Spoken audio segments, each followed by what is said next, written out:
Hello नमस्कार दोस्तों, मैं महादेव मेगाड़। कैसे आप सब लोग? दोस्तों, बुक रीडिंग में आपका स्वागत है। मैं कंटिन्यू रीडिंग कर रहा हूँ किताब का। वो किताब बहुत ही अच्छी है। बिजनेस करने के लिए ये किताब एक नंबर है दोस्तों। तो उसका नाम है who stole the American dreams और इसके लेखक है बर्क हेजेस। इन्होंने बिजनेस के बारे में, डायरेक्ट सेलिंग के बारे में इस किताब में बताया गया है। इम्पोर्टेंस ऑफ डायरेक्ट सेलिंग, इसके बारे में उन्होंने बहुत ही अच्छा तरीके से बताया है। और हम अपनी सुरक्षा कैसे खो बैठते हैं नौकरी करके, तो इसके बारे में भी इस किताब में बताया गया है। तो दोस्तों, अध्याय 6, सुरक्षा अब समाप्त हो चुकी है। जेम्स एफ बॉयरन्स, इन्होंने क्या बोला है वो इन्होंने दिया है, लेखक ने दिया है। अवसरों के मुकाबले सुरक्षा के विषय में अधिक सोचना जीवन को ठुकरा कर मौत को गले लगाने के समान है। राष्ट्रपति ट्रूमैन के राज्य के सचिव है जेम्स एफ बॉयरस। इन्होंने ये विचार एक्सप्रेस किए हैं अपने मन से कि दोबारा ये विचार मैं पढ़ना चाहता हूँ। अवसरों के मुकाबले सुरक्षा के विषय में अधिक सोचना जीवन को ठुकरा कर मौत को गले लगाने के समान है। फिर से सोचिए दोस्तों, इसके बारे में बहुत ही अच्छा विचार इन्होंने बताया है। आप सोच रहे होंगे कि सुरक्षा के विषय पर पूरा एक अध्याय क्यों? जी हाँ, क्योंकि एकमात्र सुरक्षा ही वो चीज़ है जिसकी लोग सर्वाधिक चाहत रखते हैं। किए गए सर्वेक्षणों की पता चलता है कि परिवार का मामला हो या फिर कैरियर का अथवा भविष्य का, लोग अभी जगह सुरक्षा तलाशते हैं परंतु कड़वी सच्चाई तो यह है कि आज के ज़माने में सुरक्षा समाप्त होती जा रही है, किंतु सुरक्षा ही हमारे सपने का मूल आधार था। नहीं, हम सभी को सुरक्षित नौकरियां चाहिए, हम सभी को बड़ी बड़ी कंपनियों में ऊंचे ऊंचे पद चाहिए। सुरक्षा के कारण ही तो लोग सरकारी नौकरियों की ओर भागते हैं। परंतु दुख की खबर तो यह है कि सुरक्षा नामक चीज़ अब लगभग समाप्त हो चुकी है। व्यापार करने के पुराने तौर तरीके भी अब पूरी तरह असुरक्षित हो चले हैं। नहीं तो पिछले 10 वर्षों में ब्लू चिप कंपनियों से निकले गए उन हजारों लाखों कर्मियों का क्या दोष था? आजकल चारों ओर यही सब तो हो रहा है। बड़ी संख्या में लोगों को नौकरियों से निकाला जाता है या फिर कंपनियों के घाटे कम करने के लिए कर्मियों का वेतन घटाया जाता है। परंतु फिर भी हम व्यापार करने के अपने परंपरागत तौर तरीके में बदलाव लाने पर विचार तक करने को तैयार नहीं है। इस बात से मुझे एक घटना याद आ रही है। अगला पॉइंट है दोस्तों, हम नहीं सुधरेंगे। एक शाम एक युवक ने ऑफिस से लौटते समय अपने दोस्त के साथ बैठकर पीने पिलाने का कार्यक्रम बनाया। पूरी रात उन्होंने खूब मौज मस्ती की। घर जाने के लिए जब वे अपनी कार में घुसा तो अचानक उसकी नज़र घड़ी पर पड़ी। हे भगवान, यह क्या? वह चौंका। सुबह के 6 बजे थे। वह बुदबुदाया, ओह नो, आज फिर गलती हो गई। आज तो मेरी बीवी मुझे कच्चा चबाच खाएगी। वह जल्दी जल्दी अपने घर की ओर लपका। रास्ते भर उसने अपनी बीवी को बताने के लिए बहानों का अभ्यास भी किया। घर पहुंचकर उसने अपनी पत्नी को दरवाजे पर खड़ा हुआ पाया। कहाँ थे रात भर? पत्नी ने पूछा। वह बोला, डार्लिंग, मैं तो रात को ही वापस आ गया था, परंतु तुम्हें परेशान नहीं करना चाहता था, इसलिए बाहर झूले पर ही सो गया। उसकी पत्नी ने उसे घूर कर देखा और बोली, आपकी जानकारी के लिए बता दूं कि वह जोड़ा 2 साल पहले ही टूट चुका है। पति ने हड़बड़ा कर जवाब दिया, तो क्या मैं झूठ बोल रहा हूँ? दोस्तों, जो लोग नौकरियों में आज वह सुरक्षा ढूंढ रहे हैं जो वर्ष 1950 के आसपास हुआ करती थी, वे लोग स्वयं अपनी ज़िंदगी के साथ खेल रहे हैं। वे स्वयं के साथ स्वयं के साथ अन्याय कर रहे हैं। रोजगार सलाहकार मैरी लिन हुल के शब्दों में, सुरक्षा एवं रोजगार के वे नियम जिनके आधार पर हमने जीवन पर्यंत काम किया, खेद की बात है कि वे अब व्यवहारिक नहीं रहे हैं, क्योंकि बीते हुए समय को वापस लाना असंभव है। अंततः परिस्थिति का मुकाबला करने में ही बुद्धिमानी है। और अब समय आ गया है सच्चाई को स्वीकार तथा स्वयं को संघर्ष के लिए तैयार करने का। अगला पॉइंट है दोस्तों, परिवर्तन का समय। आज के समय में एक परिवार का खर्चा चलाने के लिए पति पत्नी दोनों को काम करना पड़ता है, परंतु हमारे माता पिता के समय में ऐसा नहीं हुआ करता था। उस समय एक व्यक्ति के वेतन से घर का खर्चा बड़े आराम से चला करता था, और शायद अब वह दिन दूर नहीं जब परिवार चलाने के लिए 2 लोगों का वेतन भी कम पड़ेगा। परिवर्तन इतनी तेज़ी के साथ घटित हो रहा है कि अच्छी से अच्छी सुरक्षित समझे जाने वाली नौकरी तक पर खतरा मंडरा रहा है। क्या आप जानते हैं कि पिछले 20 वर्षों में 30% अमेरिकी अर्थात 10 में से 3 लोग अपनी नौकरियां गंवा चुके हैं तथा ग्लोबलाइजेशन, आउटसोर्सिंग तथा ऑटोमेशन की लोकप्रियता के चलते इस प्रचलन के अभी और अधिक बढ़ने की संभावनाएं स्पष्ट नज़र आ रही है। स्वयंचलित मशीनों के आ जाने से तृतीय श्रेणी के कर्मचारियों की तो छुट्टी हुई है, बाद में रही सही कसर कंप्यूटर ने पूरी कर दी, जिसकी वजह से हर ऑफिस का पूरा नक्शा भी बदल गया। टेलीफोन ऑपरेटर्स इसका जीता जागता उदाहरण है।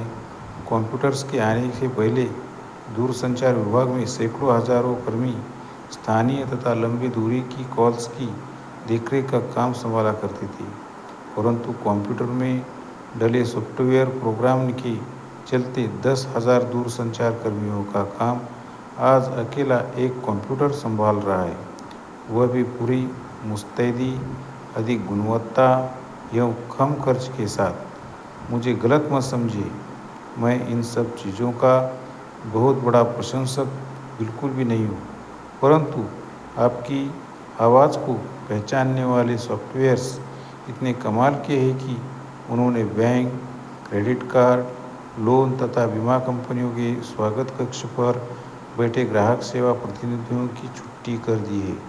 अच्छी खासी नौकरी होने के बाद ये लोग कहाँ गए? भाग्यशाली लोगों को स्टारबक्स तथा द होम डिपो में नौकरी मिल गई, परंतु जो दुर्भाग्यशाली थे वे आज भी वॉलमार्ट में अपने जूते घिस रहे हैं। और यकीन मानिए, यह तो बस एक शुरुआत मात्र है। स्वास्थ्य सेवा विभाग अमेरिका का वह एकमात्र निजी क्षेत्र है जिसने वर्ष 2001 के बाद से आज तक लगातार रोजगार के साधन उपलब्ध कराए हैं। इंटरनेट की भारी लोकप्रियता के बावजूद इस क्षेत्र में पिछले 5 वर्षों में 17 लाख नए लोगों की नियुक्ति की गई है, जबकि अन्य क्षेत्र में 0, क्योंकि यह एक उभरता हुआ क्षेत्र है। अंततः यह अभी आने वाले कुछ और वर्षों तक रोजगार के साधनों में वृद्धि दर्ज करता रहेगा। अतः बुजुर्ग लोगों की सेवा करना, उनके बिस्तर तथा बेड पैन बदलना। कभी यदि आपका सपना रहा है तो मुबारक हो, आप सही समय एवं सही जगह पर है। आइए देखें आधुनिक अर्थव्यवस्था के विषय में फॉर्च्यून पत्रिका का क्या कहना है। अमेरिका कारखाने वर्ष 1979 के मुकाबले 12% कम कर्मचारी से युक्त होने के बावजूद आज अधिक स्वस्थ, 51% ज़्यादा माल बनाने के कारण अधिक मजबूत तथा 3.5% वार्षिक की दर से उत्पादकता में वृद्धि के चलते अधिक प्रगतिशील है। इसलिए लोकप्रिय अर्थशास्त्री पॉल जेन पिल्जर का यह पूर्वानुमान है कि 21वीं सदी के आरंभ में प्रमुख औद्योगिक देशों में बेरोजगारी 20% की दर से बढ़ेगी। आज सच होने जा रहा है। उत्पाद निर्माण करने वाली कंपनियां श्रमिकों की छुट्टी कर रही है। व्यक्तिगत रूप से मैं 20% बेरोजगारी की वकालत तो नहीं करता, क्योंकि मैकडॉनल्ड्स तथा सर्कल के सुविधा केंद्र पर नाइट शिफ्ट में नौकरियां हमेशा उपलब्ध रहेगी, परंतु मैं 20 से 80% की अर्ध बेरोजगारी की बात अवश्य करना चाहता हूँ, जिसके चलते आने वाले समय में हजारों लाखों लोग अपनी अधिक योग्यता के बावजूद कम वेतन वाली नौकरियां करने पर विवश होगी। अर्थात अधिकतर लोगों को दुर्भाग्यवश उनकी योग्यता के मुकाबले कम वेतन वाली नौकरियां करनी पड़ेगी। अगला पॉइंट है दोस्तों,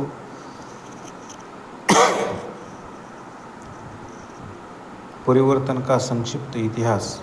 हम में से अधिकतर लोग इस बात को स्वीकार करेंगे कि रोज़ नए नए उद्योग पैदा होते हैं, पनपते हैं, समृद्ध होते हैं तथा फिर अपनी आयु पूरी करते हुए समाप्त हो जाते हैं। परंतु यह कहाँ की बुद्धिमानी है कि आप पुराने और दकियानुसी तौर तरीकों पर अड़िग रहकर संघर्ष करते रहे। मेरे विचार से यह जीत की आत्महत्या करने के समान है। 20वीं शताब्दी के आरंभ में हमारा अमेरिका कृषि प्रधान देश था। कुल जनसंख्या का 90% हिस्सा खेती किया करता था। वर्ष 1930 में अमेरिका में 3 करोड़ किसान थे, जो 10 करोड़ अमेरिकी लोगों की खाद्य आवश्यकताएं पूरी किया करते थे। परंतु आज लगभग 80 साल बाद यहाँ 3 लाख से भी कम लोग खेती करते हैं और 30 करोड़ अमेरिकियों सहित विश्व के 10 करोड़ अन्य लोगों की खाद्य आवश्यकताओं की पूर्ति करते हैं। इतने कम समय में मात्र 1% किसानों द्वारा 4 गुना उत्पादन आश्चर्यजनक। तो अब उन 3 करोड़ किसानों तथा उनकी पुश्ती को क्या हुआ? वे लोग खेती बाड़ी का काम छोड़कर बिजनेसमैन, सॉफ्टवेयर अथवा केमिकल इंजीनियर, बीमा एजेंट, डॉक्टर या फिर वकील बन गए। परंतु उन्होंने ऐसा क्यों किया? कृषि में समाप्त होती सुरक्षा के कारण। और यदि आपको हजारों एकड़ ज़मीन विरासत में न मिली हो तो खेती में निश्चित रूप से आपके लिए संभावनाएं बहुत ही कम है। अगला पॉइंट है दोस्तों, मरो या मारो। इस्पात कर्मी, ऑटो कर्मी तथा मशीन चालक जैसी नौकरियां, जिन पर अभी कुछ दशक पूर्व तक हमारी अर्थव्यवस्था निर्भर थी, आज तेजी से गायब होती जा रही है। कम लागत के बदले अधिक उत्पादन आज प्रतिस्पर्धा में टिके रहने का नया फॉर्मूला बन गया है। दूसरे शब्दों में कहा जाए तो श्रमिक कम और मशीनें अधिक। आइए यथार्थ का सामना करते हैं।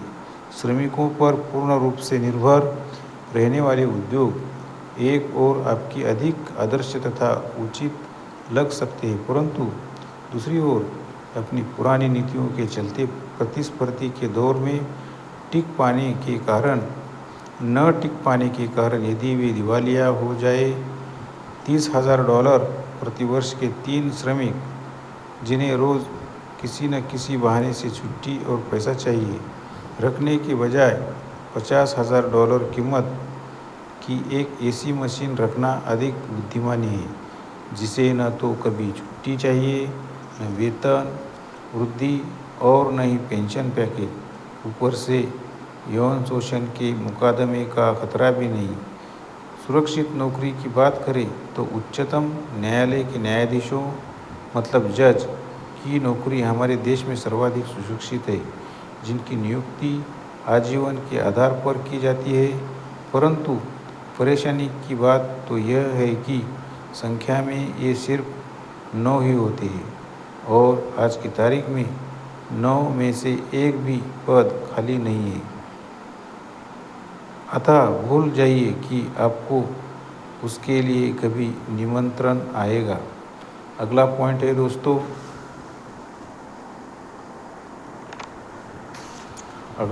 दोस्तों, शिक्षा प्राप्त करना। स्कूल कॉलेज जाना, शिक्षा ग्रहण करने के बाद एक अच्छी नौकरी की तलाश करना तथा अपने सुरक्षित एवं उज्ज्वल भविष्य की कामना करना अब वह नहीं रहा जो कभी हुआ करता था। क्यों? यह बात सच है कि स्कूल कॉलेज आपको बहुत कुछ सिखाते हैं, सिवाय पैसा कमाने की। इसी बात से मुझे स्टीफन कैन की एक कविता याद आ रही है। मैं एक योगी से मिला जिसने थामी थी ज्ञान की एक अद्भुत पुस्तक। मैंने कहा, गुरुजी मुझे भी पढ़ने दे। वह बोला, बच्चा माफ़ करे। मैंने कहा, मैं बच्चा नहीं हूँ। ज्ञान के 2 अक्षर मुझे भी आते हैं। मुस्कुराकर उसने वह पुस्तक मेरे सामने रख दी। आश्चर्य, पहला अक्षर पढ़ते ही अचानक मेरी आंखें चली गई। अब ज्ञान की वह अद्भुत पुस्तक जो आपको सफलता की राह दिखाएगी, संसार के किसी स्कूल अथवा कॉलेज की लाइब्रेरी में मिलने से तो रही, और यदि मिल भी गई तो शायद ही कोई छात्र उसे समझने की योग्यता रखता हो। कॉलेज स्नातकों के लिए नौकरियों का बाजार क्यों ठंडा पड़ता जा रहा है? इसका जवाब बहुत ही सीधा साधा है। बढ़ती हुई जनसंख्या। पहले जिसने उत्पादों के लिए अभूतपूर्व एवं असाधारण बाजार को तैयार किया, फिर उसी ने कॉलेज में स्नातकों की भीड़ को इकट्ठा किया। अब वही इस प्रतिस्पर्धा के नाम पर बाजार को नष्ट करने पर तुली है। तभी तो स्थानीय इजी डे स्टोर्स पर काम कर रहे काउंटर क्लर्क अथवा बड़े बुक स्टोर्स पर काम कर रही लड़कियां स्नातक से कम नहीं है। बहुत मेहनत और पैसा खर्च करके उन्होंने डिप्लोमा तथा डिग्रियां तो हासिल कर ली, परंतु उन्हें क्या पता था कि सभी जगह 9 वैकेंसी की तख्तियाँ लटकी हुई मिलेगी। यद्यपि नर्सिंग होम्स में नाइट शिफ्ट के लिए अभी भी जगह खाली है। अगला पॉइंट है दोस्तों, नौकरी की तलाश। तिमाह हमने लाखों लोगों की नौकरियों को जाते हुए देखा है तथा तय है कि यह आंकड़ा अभी और बढ़ेगा। चौंकाने वाली बात तो यह है कि नौकरी की तलाश में निराश हो चुके तथा बेरोजगारी भत्ता पाने वाले लोगों की संख्या इसमें शामिल नहीं है। क्या वास्तव में ऐसे ही है? हाँ, अधिकांश के साथ तो स्थिति यही है, परंतु स्थानीय समाचार पत्र तो आज भी वर्गीकृत विज्ञापनों से अटे पड़े होते हैं। हाँ, उनमें से अधिकांश पर लिखा रहता है पार्ट टाइम जॉब आकर्षक वेतन, तुरंत संपर्क करें। हम सभी उनकी असलियत अच्छी तरह जानते हैं। आज जिस तेज़ी के साथ लोग नौकरियां बदल रहे हैं वह वास्तव में आश्चर्यजनक है। जबकि होना तो यह चाहिए था कि मनपसंद नौकरी मिल जाने पर लोग रिटायर होने तक टिक कर वहाँ काम करते या फिर शिखर पर पहुँचने के लिए आप अपनी नौकरी में 1 या 2 बार बदलाव करते। परंतु रोजगार विशेषज्ञों की राय में लोगों के लिए 5-6 क्षेत्रों में 10-12 नौकरियां बदलना अब एक आम बात होगी, जिसमें सुरक्षा की उम्मीद करना मूर्खता होगी। मैं आपको पहले ही बता चुका हूँ, सुरक्षा अब समाप्त होती जा रही है। यहाँ तक कि संसार भर में सर्वाधिक सुरक्षित समझे जाने वाली अमेरिकी डाक विभाग की नौकरियां तक खतरे में घिरी है। आज की तारीख में वहाँ 7 लाख से भी अधिक कर्मचारी काम करते हैं, परंतु ईमेल तथा कुरियर्स के आ जाने के बाद पैदा हुई चुनौतियों के मद्देनजर डाक विभाग भी अब छंटनी के लिए कमर कस चुका है।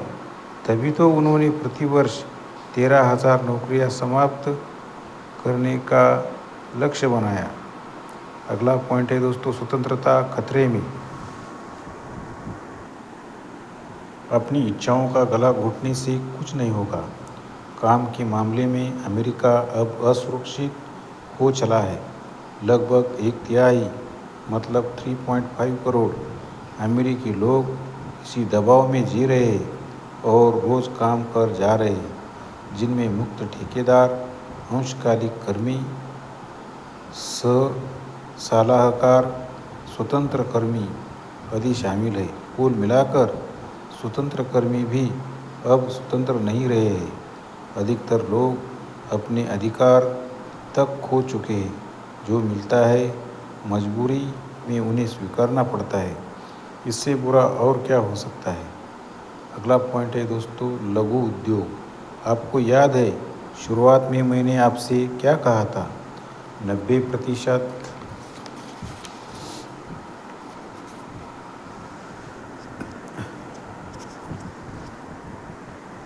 90% से भी अधिक परंपरागत लघु व्यवसाय अपने पहले 5 वर्षों में ही दम तोड़ देते हैं तथा जो शेष बचे जाते हैं उनमें से बहुत ही कम अपने जीवन का 10वां वर्ष देख पाते हैं। आप 10 वर्ष पुराने ऐसे कितने व्यवसायों को जानते हैं जो फ्रेंचाइजिंग मॉडल पर आधारित नहीं है? सच्चाई तो यह है कि अधिकतर छोटे व्यवसायी स्वयं के व्यापार में होते हुए भी नौकरियों की मानसिकता के साथ अपनी भूमिका निभा रहे होते हैं। यह मैं अपने अनुभव के आधार पर कह सकता हूँ। 24 वर्ष की अवस्था में मैंने स्वयं का व्यापार शुरू कर दिया था। मैं दूसरों के लिए काम करते करते थक चुका था, इसलिए मैंने स्वयं का ही कुछ करने का निर्णय लिया। दुर्भाग्यवश मैं वकील बन गया, जहाँ मैं कुछ संख्य लोगों के साथ काम कर रहा था। 1 साल बाद अपने सेलुलर फ़ोन के व्यवसाय में प्रति सप्ताह मैं 80 से भी अधिक घंटे काम कर रहा था। आखिरकार मेरी मेहनत रंग लाई और मैंने $10 लाख बनाए, परंतु इसके लिए मुझे $12 लाख लगाने भी पड़े। महंगा सबक नहीं है।